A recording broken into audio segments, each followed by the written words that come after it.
Шабан айы қасиеттүү айлардын бири. Пайгамбарыбыз бул айга ушул айда береке бергин деп өзү дуа кылган.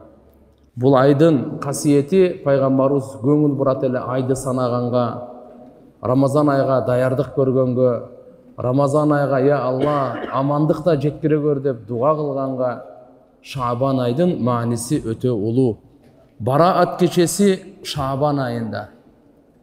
Бараат кечеси деп коет туугандар. Бараат дегени бул күнөөдөн арылган, тазаланган кече. 15 Шабан айы Бараат кечеси. Bir жылдык чечим чыгат. Şu bir жылдын içinde дүйнөгө ким келет? Бул дүйнөдөн ким кетет? Ким ооруйт, ким шыпа табат?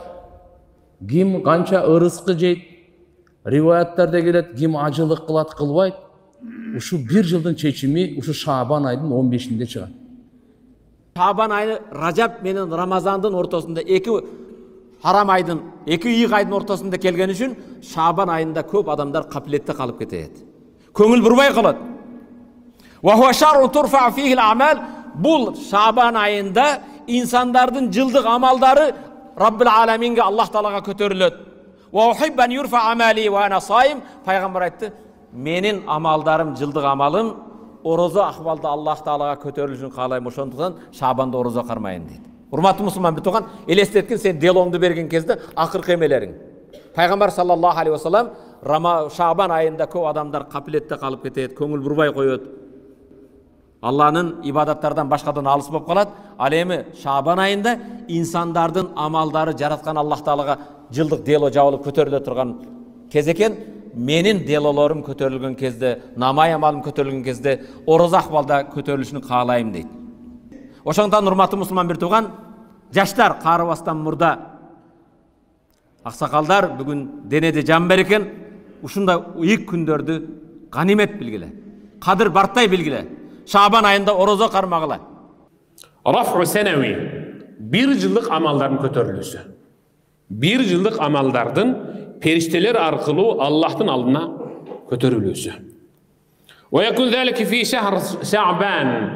Dal ушул bir жылдык амалдарыбыз жыл сайын Шабан айында Аллахтын алдына көтөрүлөт. Шабан айында. وذلك لما رواه النسائي عن أسامة بن زيد. نسائي أسامة بن زيد رواية غلطت. نسائي دبر أسامة بن زيد أيتت يا رسول الله لم أرك تصوم شهرا من الشهور ما تصوم من شعبان. يا رسول الله بايقب جرөөбүз. Siz Ramazandan тышкары Шабан айында орозо туткан сыяктуу башка айларда андай толук тута бербейсиз. Рамазанды толук тутасыз албетте. Бирок Рамазандан тышкары калган 11 айды Шабан айында орозону толук туткан сыяктуу башка айларда дагы толук тутпайсыз. Башка айларда аралатып тутасыз. Тек гана ушул Шабан айына келгенде Рамазанда толук туткан сыяктуу толук тутуп коесуз. Bir ay толук тутуп коесуз. Эмнеге ушундайсыз, я Расулалла? Мунун фазилети эмнеде? Деп сахабалар пайгамбардан сурашты. Пайгамбар айтты: "Залика шахрун яғфалу ан-нас анху байна Раджаб ва Рамазан." Пайгамбар айтты: "Бул Шабан ушундай бир фазилеттүү ыйык ай.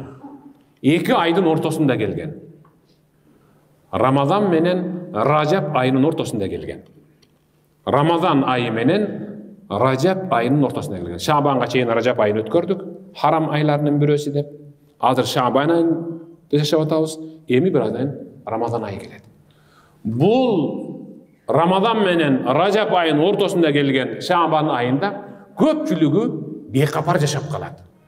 Тек гана ошол Шабан айынын орозосунда кээ биркилер кош көңүл мамиле кылат. Фазилети өтө мыкты орозонун. Орозонун фазилети ушунчалык мыкты дейсиң. Wa huwa shahrun turfa'u fihi al-a'mal ila Rabbil alamin. Men толук орозо тутканымдын себеби Шабан айында деп атат.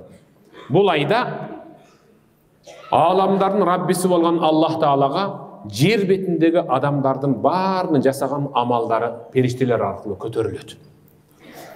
فأحب أن يرفع عملي وأنا صائم صدق رسول الله.